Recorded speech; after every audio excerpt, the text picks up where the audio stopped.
Benny ఒక సాధారణ కుందేలు కాదు, క్యారెట్ తినే కుందేళ్లలాగా కాకుండా అతడు ప్రశ్నలు వేసే కుందేలు. మేఘాలెందుకు ఎగురుతాయో తెలుసుకోవాలన్నది అతడి ఆరాటం.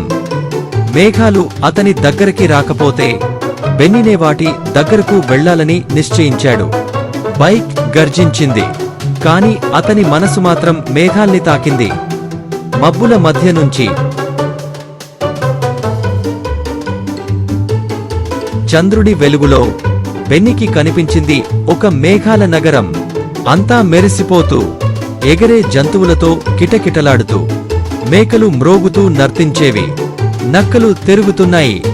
బెన్నీ వీటన్నింటినీ ఆశ్చర్యంతో చూశాడు. అవి కూడా అతనిని చూస్తూ ఆశ్చర్యపడ్డాయి.